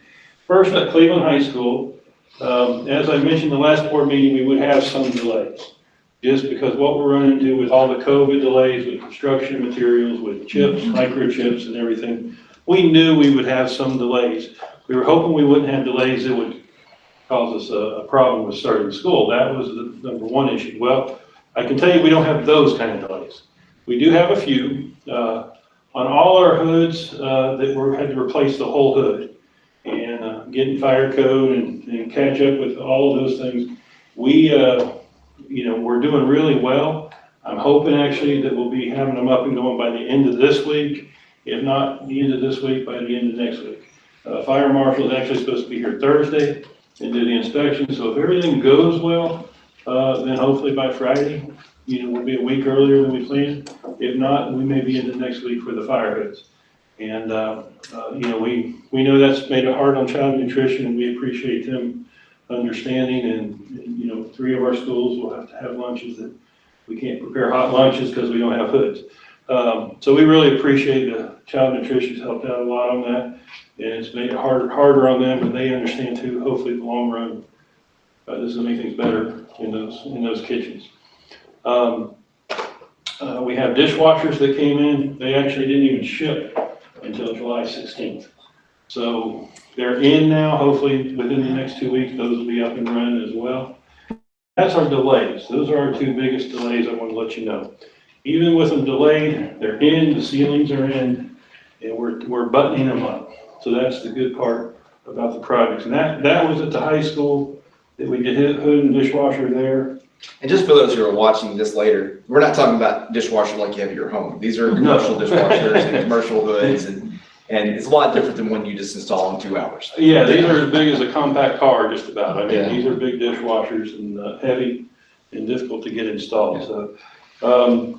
So at the high school, like I said, the hood and dishwasher, they're working on finishing up. The sewer and water line that Charlie's referring to went extremely well. It stayed on task the whole time. The contractors took care of the building better than I've ever seen somebody take care of a job site. And so we, you know, dug up 4 different spots over 400-foot lines for a 400-foot of the sewer. The guys that did it, even though they had lined small pipe before, they were one of the few companies that do that. They said they had never actually lined pipe inside a building before. So they were as astounded to do the job by being inside a building is what we thought this job was too. So they did a real good job. Everything's working well. Floor's back in. Everything's going strong. And that was Wilson Construction. They had that, but they also had the canopies. And if you've been around to the elementary schools, they stayed on top of the canopies. They got those jobs done in time. Back when other companies are failing to get metal in and get stuff in, blaming it on COVID, they were able to get stuff done and get it here. And so I've been real impressed with what we've seen. If you've looked at our canopies, I think Brian did a great job designing them. They look like at Mayfield, you would never guess that that canopy wasn't part of the original building. It's gorgeous. And the wall. And the wall, and the way they did the wall, you know, to hold that in. So the canopies, as you, were great, at the high school, like you said, as well. You know, I think you're gonna be impressed with those if you look at them. Let me get you to back up to a picture there. One picture of Kofi. I missed the sidewalk over here. Cleveland High, we had a new crossing system put in. David Shealy with the city is gonna work on repainting that. They have a contract, and whenever the city comes in with painting, they'll repaint that walkway that will go along with the stoplights. They're a little bit more like the Lee University crossing that you've seen, and it just really gets your attention. Hopefully it's gonna make our students much safer. So that got done. Cleveland Middle School, the fence is there for the T-Dot construction when that does take place. We also pressure cleaned the building. I don't know if you'd seen some of the mildew growing on it. We got the building clean, we got the sidewalks clean. The post had gotten faded out and were looking rough, so we repainted all of the posts at the school. I think there was 54 posts. So I hope if you drive by, you'll notice the difference at Cleveland Middle School. Also, dish table inside got replaced at Cleveland Middle School. Used to have an old carousel type of situation that they don't recommend in schools anymore, and that one was getting obsolete, so we replaced it, and hopefully we have that taken care of for a while too. And Arnold, we had right at the end of summer school, we actually lost a fire panel. And that became kind of a big issue for us, where we had to figure out how to get a replacement panel while we wait on the permanent replacement panel. So we're in the middle of that. We're safe for school. We're in good shape. But we are replacing the main panel at Arnold. And so that became an unexpected project for us during the middle of the summer. Arnold is also getting a dishwasher and a hood, and their hood was probably the most extensive. You see how small Arnold's kitchen is, so working in there was a tight spot. But again, here we had to pour a new floor, we had to fix some drains. But again, that one hopefully will be done by the end of this week, and we'll be moving on with it. Blythe Bower, we have all those rooms that had carpet, and the carpet was getting a little rough looking, if you remember. They've all been successfully replaced with tile. And I think you're going to be very happy when you go into theater. The carpet there has been replaced in the offices. We've replaced those with carpet tile. And I think you're going to be real happy when you get a chance to go to Blythe Tower. We had a shortage of the rubber safety treading that you put on the steps in the theater. And so there is a natural shortage that we know is a true thing. So that we're waiting on. It'll probably be October before that gets in. Some will keep us from using the building. But we won't actually be able to complete the full job at Blythe until that is in, until that material is in. Also at Mayfield, by the way, we did do some interior painting. I don't know if it's on here or not. You may want to flip there. I don't think I got that one up here. If you get a chance, hopefully Mr. Stevens will tell you they're happy, but we did, we painted the interior this year. We were behind according to our schedule on our capital plan. So we were able to get that done this year and get Mayfield painted inside as well. Along with, I think that was pretty much it at Mayfield. I think that took care of it then. Ross and Yates, we had to repair the hoods and update the controls and update the fire protection there. That's all done at Ross and Yates. So those kitchens are ready to go. There is a dishwasher that still has to be installed and finished installing at Ross. And then that leaves Stewart. Stewart has been a tough one this year. That's probably been the one out of the 20 projects that we've had a tough time with. However, I'm glad to tell you the tile is in place and we've got it under control. And they do have the same thing. We know for sure it's real that there is a shortage on those rubber tiles that you have to put on the ramps at Stewart. And so, we've done everything but the rubber tiles and the steps. So unfortunately, that looks a little rough. If you walk in there, it's safe. But it does, it's raw concrete. As soon as that gets in, we will finish that job. But if you happen to go down, you will see that the floors are complete. All the tile work is complete and is in place. And Brian will be here tomorrow. We'll be talking with that company and scheduling the rest of that installation and when it will be complete in full. And so that's the report. I had a lot to cover. I think I got it all covered. And if you have any questions, I'd be glad to answer them afterwards. Yeah, Candy's Creek, I don't know, but that was beautiful. I thought that came out beautiful out there. I was not telling you everything about Stewart because they didn't clean very good underneath it and you put the tile down and I think you had them, some of them removed because they didn't clean underneath it. We made them replace 175 tiles. That's, So. And if you ready to read them, Dr. Dyer and I, we used to go into the bottom down there, the doors were awful. They were peeling paint like crazy. You had every one repainted the way they were supposed to. Painted those. The video scoreboard, you do football and basketball. Both. I don't know if we'll have it in time for the first home game, but the delivery is what, August 28th? Yeah, let's ship on the 26th and hopefully it'll be here on the 28th. And then we got to take the old supports out, put new supports in, hang the board and then I was asked a question about Highway 60 and most of you saw what was in the paper, right? That there were still 3 homes I think they haven't bought yet. And Hal and I talked, the Cleveland Utilities would do their work first, moving the lines before they actually start doing the road. So it's gonna be a while before you see some road construction right now. Right. But utilities have all got to be moved before we can expand the roadway there. I really like that wall at Mayfield. I mean, it has a cap on it, so teachers, students, parents, people can sit on it. Yeah, that was, That's really nice.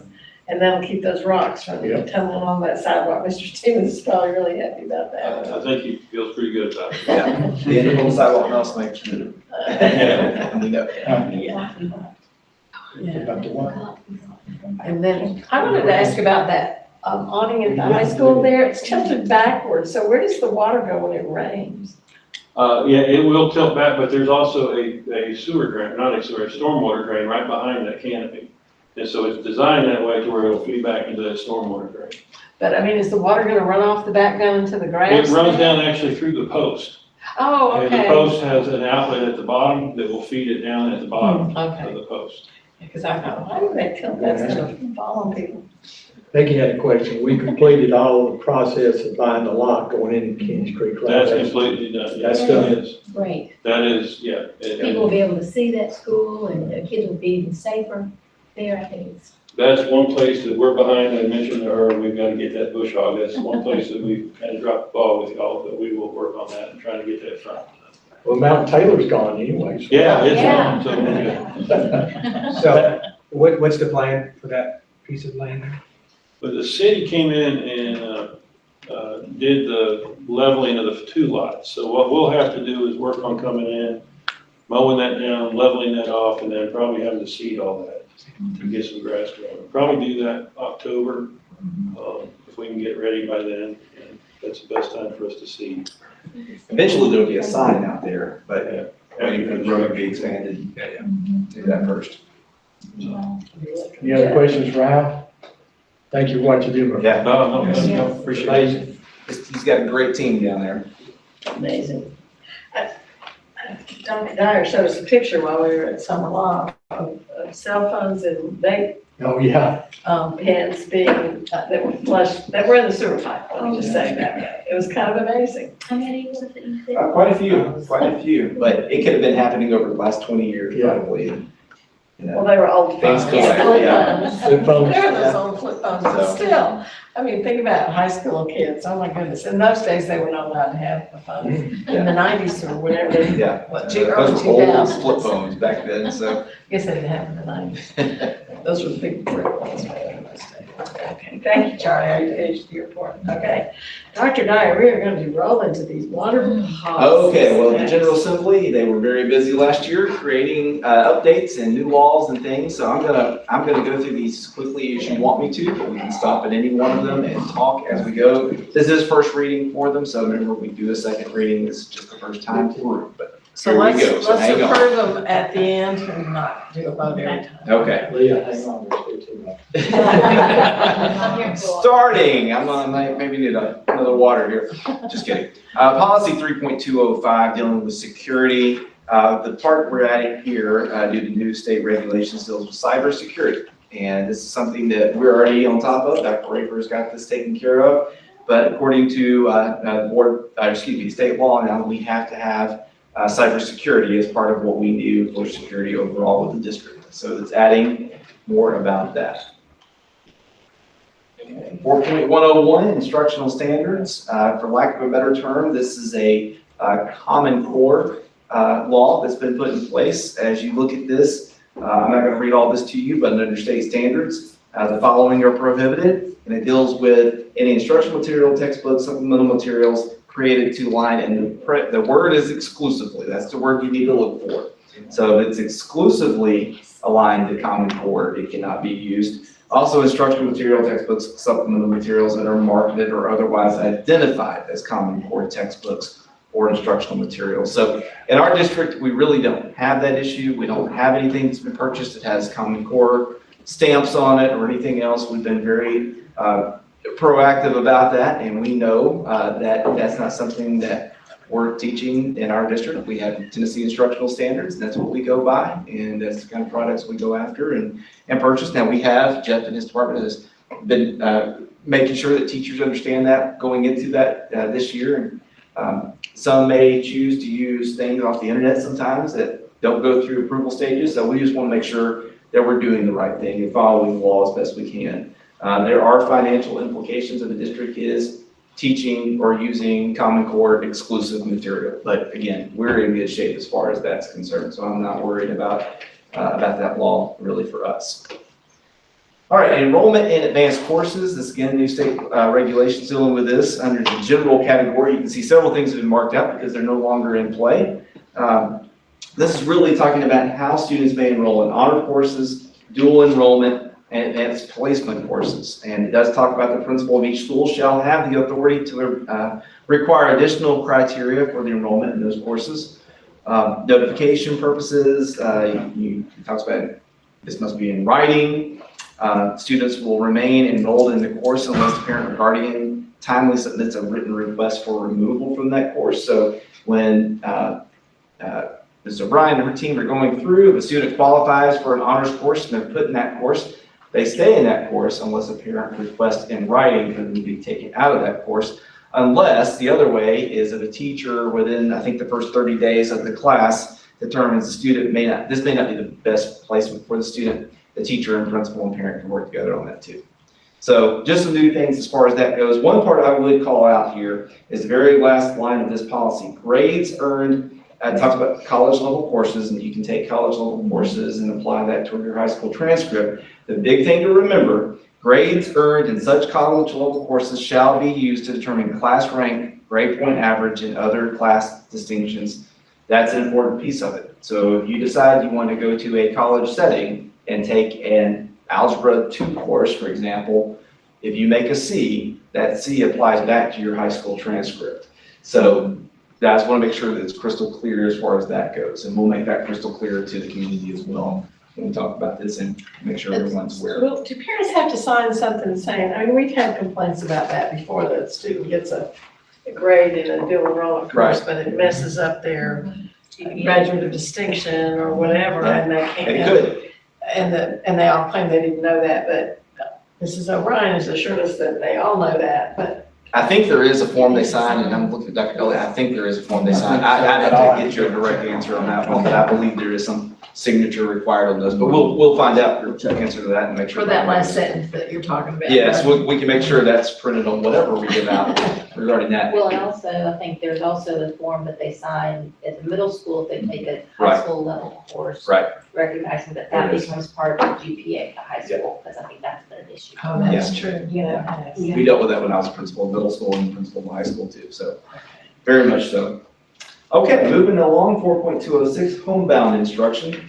Basically, it wipes out our old policy and inserts new language in here, basically regarding who qualifies for homebound, but also dealing with COVID-19 quarantine. And this is an addition from the State Board of Education, because at first, if you were going to be sent home this year for quarantine, you would have no access to being counted present at a school for doing work while at home. So luckily, folks saw that wasn't maybe the best idea, and changed that where now we can, students on homebound instruction or temporary quarantine due to positive COVID-19 test result or possible exposure to COVID-19 may participate in remote instruction during the period of quarantine only. So the students quarantined for 10 days, they can participate in the class online and be counted present and accounted for. But we do have to have attendance, and they must show up on the screen in front of me there. So those are some things that They are in can't put place. their name up there, it has to be their Correct. We face. need to see you, and we have some procedures in place for that. Okay, 4.212 virtual education program. This is a new policy that comes into place, and we do not have a virtual education program for Cleveland City Schools this year. But this policy is one that we need in place in case we do down the road decide to go in this direction. And it just basically talks about how you go about putting this together and the approvals that are needed, how you're removed from a program, how you're enrolled into a program, and those kind of pieces of the puzzle. But again, we do not have that this year. We put that out there for the virtual school of Cleveland, and quite frankly, we just didn't have many people to sign up. So that one's here for future use, but currently it is not needed. How many would you have to have had signed up before that program becomes effective? We were looking at about a cohort of 30 students in a grade level, so that it would justify our future situation here, but at each level, we did not have anywhere near that when we did that in the spring, the sign up. Okay. So what's the point of the policy if we don't have it? Do we have to have this policy? Well, the point is, next year we might need it. And But you know, they'll change it. they could, I mean, that's your prerogative, whether we move forward with it or not. But, you know, it's one of those that we don't need it today, might need it at Christmas, I don't know. Jeff? Yeah, one aspect of that, as I was reading it, that I think the part of it is the program piece is, there's a piece in there that if a student is quarantined for a 7 to 10 day period, it allows our teachers to continue doing online education for those quarantined students, and that's what that piece, there's two components, and a big part of it is virtual school, a separate school, but there is a component in there about The programming. temporary program, And so we do need it for that piece, so that our teachers can still do the quarantine piece if a student is absent. That answers my question. Yes. Thank you. Okay, the next policy deals with family life education, 4.213. This is nothing new for Cleveland City Schools. This is a program we've had in place for a number of years. But this year, the state legislature is requiring family life education at all schools, all districts. There used to be some ways that schools didn't have to do this. We've been doing this. I had this class in 7th grade and up for quite a while. It's taught in our wellness courses. This just puts it in policy to follow the state law that's there. There are ways, of course, and this has been the case for a long time, if a family chooses not to have their child participate in family life curriculum, they can let the principal know, and that way they're taken out and given an alternative assignment instead of being part of that classroom experience. Is this just in middle school? It's middle and high school, Middle and high school? 7th grade up, and wellness course. Now, you don't take it every year in high school, but if you take freshman wellness class, it's going to be part of that experience. And so the change is gonna be put in there to let people know it's automatic, your request can't be denied. We can add that if you'd like to. If somebody'd like to have that added in, we can definitely do that. But this has been practice for a while. We can add that. Well, it's just a little ambiguous in that it kind of leaves room for someone to say no. So if it's automatic, let's say it's automatic. Yeah. I agree with that, yeah. Yeah, it is state law, so we'd have to do it, but we can also add that in our policy to change that. So we need a motion to put the I'd like that language. motion. What would the language Make be? the motion that we got. Go ahead, Nate. Well,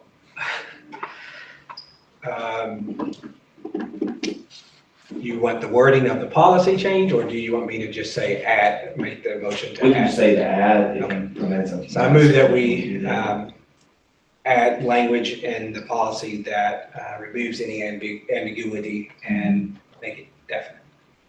Second. So we can work on some kind of language line, put it in and bring it back for second reading. Since it's state law, then I would say that maybe run it by either TSBA. We will, lawyers, yeah, we'll be whatever. glad to, learn about their attorney, just make sure, but yeah, we can. Yeah, reference state law.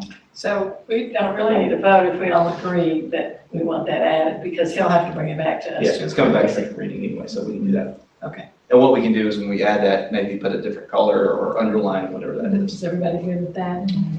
Okay. All right, 4.409 deals with website accessibility. I'm not even gonna pretend to tell you what the first paragraph says, maybe Nader, Cody can tell us what that is. Very technical, but basically what it comes down to is we need to make sure that anything we put on the internet is accessible for anyone, regardless of any handicap they may have or so forth. That's a good way to describe that. So that's saying our policy meets the laws with that. All right, graduation requirements, 4.605. The only change that you'll have on here, I believe, yes, is on page 2, and it deals with early graduation. That has been updated from 18 credits needed to 17 for early graduation for students that might be doing that. Again, there are some regulations around that. You can read that under the early graduation. That is not something that's easy to obtain. You have to make sure you submit your intent to do that at the beginning of your 9th grade year.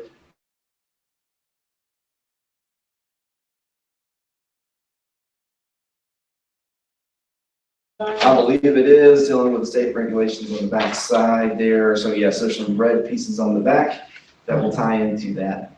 Okay. The Republicans as well.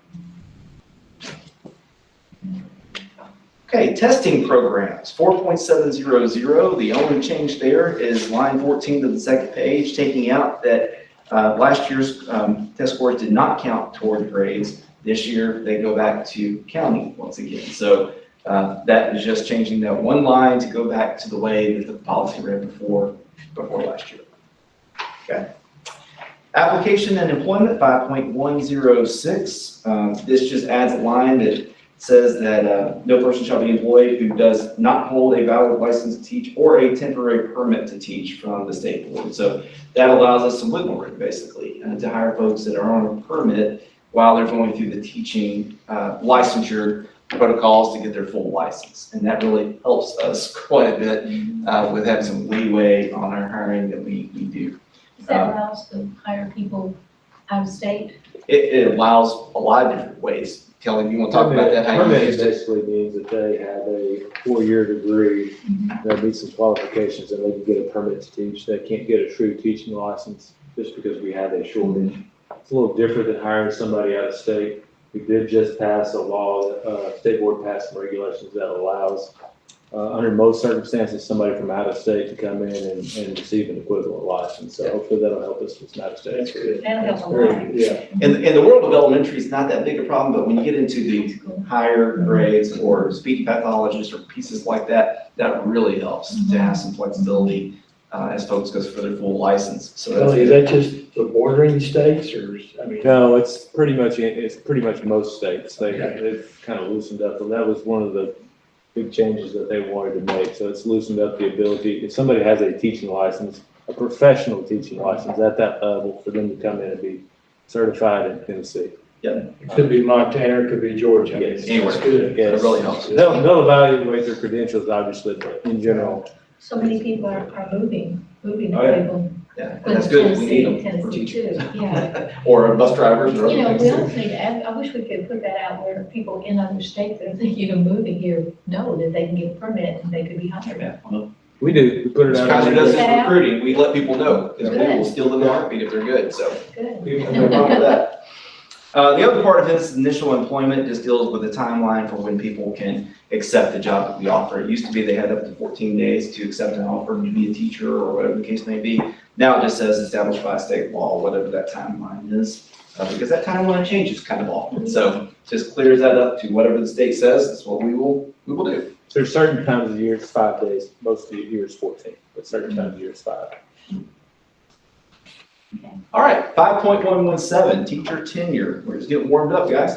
Going strong here. Under teacher tenure eligibility, this just gives some protections to teachers, really during this odd time when we've not had some testing or testing that counts, and allows them, as you can see in the red, the teacher has met other requirements for teacher tenure eligibility, but have not acquired an official evaluation score during the last 1 or 2 years of the probationary period due to allowable circumstances. He or she may utilize the most recent 2 years available evaluation scores achieved during the probationary period. So it gives leeway to those teachers so they're not penalized and have to wait longer on tenure. They can actually go through and keep moving through the tenure process, which is great. And it gives them some leeway for things that were totally outside their control as far as that goes. So that's a good piece of legislation that got passed through. We're real happy about that. 5.200, separation practices for tenured teachers. And if you go over to page 3 of this, basically it changes after the State Board of Education provided the teacher an opportunity for defense during the hearing. So it goes that far up the legal proceedings. It used to be the Commissioner of Education may suspend the license, but now it's the State Board of Education. So it just changes it, takes it from the Commissioner to the State Board because State Board regulates licensure. So that's probably where it should have been in the first place. Okay. 5.201, separation practices for non-tenured teachers. You can see on page 2, there's some changes in here just dealing with the documentation. It deals with including all transcripts, evidence, documentary or otherwise, and other evidence. It just talks about the kind of evidence you can present and where it's held and those kind of pieces. It's a cleanup bill where some things that need to be changed there. Under non-renewal, if we non-renew an employee, it used to be that you could just hand deliver the non-renewal. Now you can still do that, but you also now have to send it by certified mail or overnight carrier or email within the 5 business days. So just putting into law what we already knew anyway. But What is the date on that? Because you know, in Knoxville, they had some issues. They let somebody know too early and there was a bad situation up there. yeah, well, you can do it as early as you want to. So I could technically tomorrow tell a teacher you're not being renewed at the end of the school year, but that'd be awfully silly to do. So usually you do that right toward the end of the school year.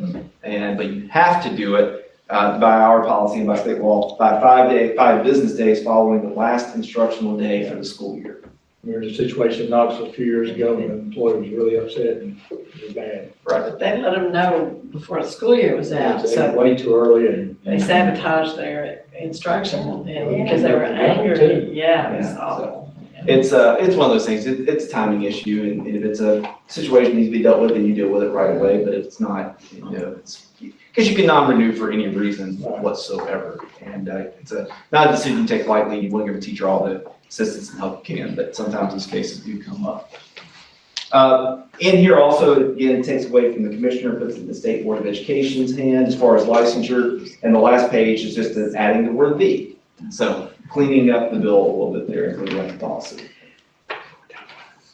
All right, qualifications and duties of the director of schools. Last I read this, I do still qualify, so that's good. 5.802, in here it deals with, on page 3, number 8, informs the officer of educator licensing of licensed educators or educators who have a temporary teaching permit, which ties back to that last policy, who have been suspended or dismissed or have resigned following allegations of conduct, including sexual misconduct, which is substantiated would warrant consideration for teacher suspension, revocation, or formal reprimand, or who have been convicted of a felony. So adding some things that go in with new state laws and teacher code of ethics and those kind of pieces in there too.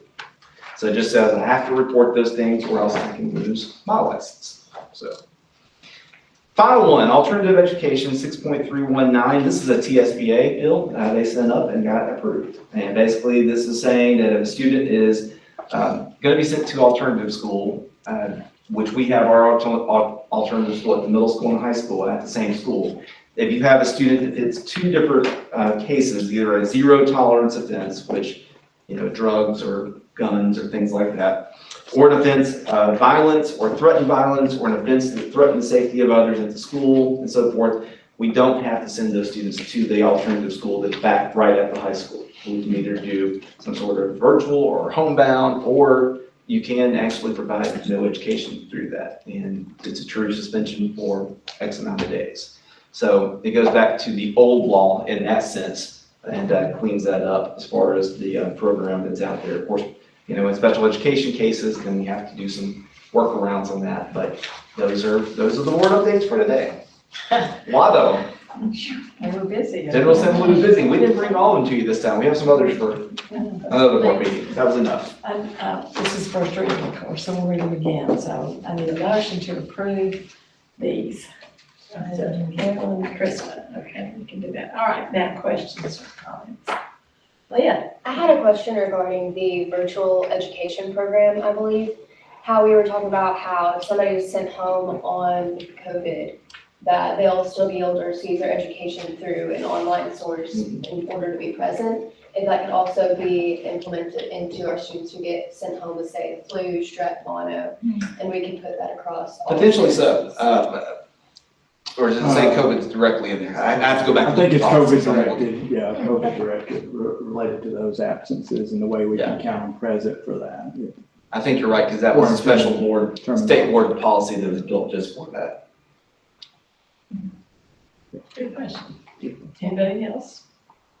All right, all those in favor of approval on first reading, say aye. Aye. It's unanimous, very good. Okay, move right You did along. great there, Dr. Well, I gave you a bunch of new ones, and now I'm gonna take one away from you, so if that's okay with you. The COVID-19 leave is 5.3051. This actually sunsetted, so this law is no longer in the books as far as state regulations or any kind of federal laws go with this. So we're asking that this policy be removed since it did end on June 30th, 2021. Yay, let's take one out of that. Take one out. All right, motion, please. Motion made. Krista? Okay, all those in favor, say aye. Aye. Aye, thank you. It's Okay, thanks. Okay, so strategic plan focus. Yes, last but not least, we're gonna pull up the communications update real fast. We know this was kind of a long board meeting, but we haven't met in June, so, we have to pay the pipe for it. But it's also the beginning of school, and we just have a lot of business at the beginning of the school year. All right, let me first say thanks to Julie for doing an awesome job there, communications as a public relations officer. She kind of oversees the website, which we're gonna take a look at today. Excuse me. We actually launched a rebranded website. I think you'll permit me to sit down and do this. So I kind of wanted to show you the look of the new site if you hadn't had a chance to get to it. So on the district site, the first thing you're gonna see is a video. We plan to update that about monthly or bi-monthly. So you'll just see some different faces around. We've gotten some feedback already from Nate on a way to adjust the video to make it a little more user-friendly. And then at the very top, I want to point out calendar enrollment and Power School. As we kind of looked at rebranding, redesigning the website, we really tried to take a forward approach to basing this on what parents need and what prospective parents need. And so we thought those three things were really something that was hit on quite often. And so if you need our district calendar, if you want to enroll in Cleveland City Schools, or you want to check your students' grades, those are on the top of every site. You can't get rid of them, so that they are easy to find. We'll come back to the menu in a minute. But if you scroll down, you're still going to see the live feed, as always. It does have a little bit of a flow to it, and it's a responsive design, so it looks good on a mobile phone as well. But there's also an app we'll talk about in a moment. The live feed is going to be those quick updates, those here's what's happening today, look at this was great, this was awesome, be aware of these things. And then we also have the news feed, which is going to be for more of those press release type events. And so those will go out through the news feed. We, of course, have our calendar at the top that'll take you to a full view. But if you scroll down the page, you'll see these events. These are going to be the next 4 upcoming events. For us right now, it's Reconnection Week, making sure everybody knows about that. But it'll cycle through as events change. And then we have a section where we can highlight some of the great things that we're doing. We're working at getting this updated very soon, but we have some quick facts up there right now, which is some information about our district. And so if you were to come to our site, you're looking at choosing Cleveland as far as sending your kids to or to moving here, here are some great highlights about our school system right there on the front page. Then of course, what we're all about are schools. So we have quick links to all of our schools. So you can get to the individual school website and see more information about them. I love that all the staff's pictures are on the school's websites. That's just phenomenal. That had to be hard to get all those pictures. Julie led that charge and she did a fantastic job. Did a great job. Oh, that's wonderful. I really like that. So if I take you back up to the menu, some of the feedback we got was that full page menu was difficult to navigate. Yes. So we were very intentional on choosing a new menu that was more user friendly. So it now pops out to the side, or if you're on a mobile phone, it'll still take up your full screen, but it's not in a page view, it's still in a list view like we're used to seeing on a menu. Key items at the top are that staff page that Don just mentioned. So you can go there, you can see everybody. If I want to see who's in Dr. Elliott's department in curriculum instruction, I can filter down to that and I can see just the curriculum instruction department with contact information and make that connection to a face. I won't go through everything, but I do want you to know the organization is still there. So we have Board of Education, which would include information about you all, procedures, and policies. Director of Schools, information about there, different district departments, and then lots of information for our parents. And even though it's parent facing and community facing, we still have a teacher section so teachers can get the information they need. And then we can find out about our career and technical education, and then just some really cool things that we're doing.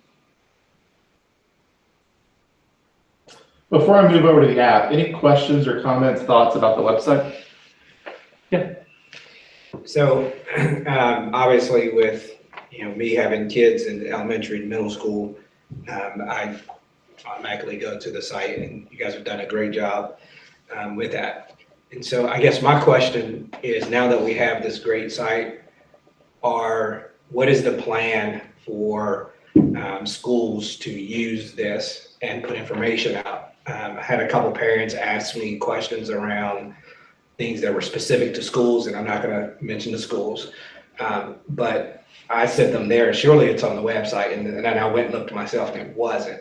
So like the beginning of school kind of stuff, maybe the live feed, kind of what's the plan for encouraging, requiring the schools to use the site? Yeah. When we always tackle that first. Well, we had our admin retreat at the beginning of the year, and that's something that we talked about there as well, but that's something monthly that we're gonna start talking to the principals and whoever's gonna be over each school side of what they should be pushing out, why you should be pushing it out. That's a prime example. Parents need to know the beginning of the school items, so yeah, that's something we're gonna be addressing monthly. I think one of the problems, go ahead. I was just gonna say, again, I don't want that to sound negative. I mean, you guys have done a great job, but that's just some feedback. Yeah, and I think that's one of the harder things that, we don't have necessarily, principals have their plates full in the schools, and they have people who are their webmasters per se, but they get caught up in the beginning of school stuff too. And that's part of the problem we'll run into, I think, in our schools with updating websites, is sometimes they're just overloaded.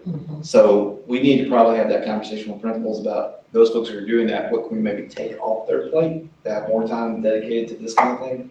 But that's one of those things. But I think it's a great question. Yeah, and That's where you're gonna go to find stuff. Yeah, and just going back to what Don was saying about the whole information about COVID, Yeah. that would be, if it's there, Yeah, everybody, and I agree. or the changes. That's where you're gonna go, to your school's website, Right. you're gonna look. I wonder if we could survey parents, maybe your PTOs or something, and ask them, what would you like to see on the website? And ask parents specifically, if, then we know whether we have the things that they really wanted to see. So- in there. The one thing I will add is, as we've kind of done that, our parents have tended toward posting information to social media because that's where they find a lot of parents are. However, not everybody's A, looking there, and B, we need our website to be the true source. Right. One great thing about this, and you'll notice the live feed and news feed, as we're able to take more time with this new platform and train our principals, they can actually go into Thrillshare, posts to the live feed, it will also post to Twitter and Facebook for them and those kind of things. So it's going to be also getting them trained to, hey, you can go to this one source. It's going to A, put it on your website, but B, you can still get it to Twitter, Facebook, or wherever your students. It is interesting too. Aptitude, who runs our site, I've been to a couple of their meetings that they've held, and they'll tell you the people who go to your site more than anybody else are visitors from out of town who are moving to your area. That's the number one group that goes to any of their Aptitude sites. It's not usually your locals, it's people who are moving here and need information, but they need that information. And it's also a great place for parents that are already here to go find back to school stuff. So it's, especially back to school season, Yeah. they're gonna be looking there. So that's a great idea. And maybe that's the reason why the numbers are so low, because it's not there. Yeah, yeah. Yeah, right. You go once and you go out, that's not the place to go. You know what would be cool, the aviation, you know, when you get in the simulator, if you could have the simulator flying over Cleveland and parents could look at that, that would be really neat. Yeah. Yeah, quite a bit of things. I kind of had a question about possibly some student involvement. If you wanted to put together like some sort of work-based learning team that's in a higher level digital media or communications class at the high school or middle school, whoever you would deem fit to help run or help edit towards the website, if that would be a work-based learning credit, just to kind of include the students themselves into running the website. It's a great idea, and then it makes it easier for updating. Yeah. Yeah, that's in the works, a good plan. Good thought. Great minds think alike. And then one thing our new content platform does, we can designate people to be content creators, but it doesn't get published until maybe a teacher approved it. So even if a student wrote it, maybe we can still have that faculty member saying, yeah, this can go live or something. Really quickly, want to call your attention to the app as well. If you were to open a web browser on your phone and search for, open a web browser and go to clevelandschools.org, you would get our website and you would be able to navigate it. But we're finding out that people, millennials especially, and then that older generation, prefer mobile first as far as apps. And so we do have an app. If you were to go search Cleveland City Schools in the App Store or the Google Play Store, you would find it and download it. Here's a preview of it. I showed you the loading page, so you'd see what you first come up with. And I should mention before I forget, if you had an app downloaded before about 6 months ago, there's a new one. So you can delete the old one and download the new one. But it would look like this. And then once you get into it, you'll see the home feed. The feed is going to be both the live feed and the news events all into one. And if you tap on that button at the bottom right that says schools, you can select what schools you have students at or what schools you have an interest in. And it'll kind of combine all that information onto that main page for you. So you kind of get everything in one spot. And then you still have the menu with all the different things you want to get to. And then we have quick links to important stuff like the board policy manual and Power School. Are there phone numbers on here? Yes, so if you were to go to the staff section or the contact section, it does list that information for the school. If I might call Stewart School, I'm gonna go to my app, I can't find the phone. Okay. I just wanted to point out that schools button there, that's probably the best feature because you can focus on what you want information and that's great. And Yeah, if you have students at 2 schools, you can get both of those schools' information compiled into one place. Yeah. That's great work. Great job, guys. Yeah. Really good. Really good. Is that all, Dr. Yep. Email Julie, PR@clevelandschools.org if you have any questions. No, they do a great job together, and communications has come a long way over the last few years, and really proud of it. And you've got this, you've got the calendar, so we're doing print materials, online materials, it's just all over the place. Social media is a huge part of what she does every day, and Dr. Rachel really helps out with all that too, and they work together very well. Julie will tell you I'm a pleasure to work with. On that note, I'm going to gavel back over to you. I'll get my gavel. Thank you all, thank you both, it's wonderful. I have enjoyed looking at the website as it's been changing during the summer. So, anybody else have anything they want to add, Charlie? Really on September, we meet at 2:30 Yes. and we leave at 5:30. Are you writing this down? We're working on that plan, I do believe. We have a van, Yes. so. What time we leaving then? I thought it was closer to 4:30. Yeah. I thought it was 5:30, you said, or something. Well, we have to be there at There, right. their time. We gotta go up that mountain. I can tell you exactly how to go. Okay, I always talk about up the mountain, down the mountain. It's in Sequatchie County, right? Yes. Which school is it at? It's. Watts County High School. Oh, it is, okay. Going up over the mountain, Saudi, go down in the valley. It's so pretty, that's They beautiful. got a sign up for it. Sky, the home of Dakota Hudson, St. Louis Cardinals. Okay. He's a Cardinals fan. And they're central time. Yes, sir. Yeah. So it'll be a late night. Yeah, we'll go back to The that. meeting's at 2:30 here. So, right, So we'll just come here and just stay here. yes. That's right. Bring your pajamas if you want. We'll set an alarm for what time we must end. Anything else, anybody? We, our meetings are usually not this long. They're not usually. Some measures. All right, we will adjourn by general consent. Thank you all. Thank you, ladies.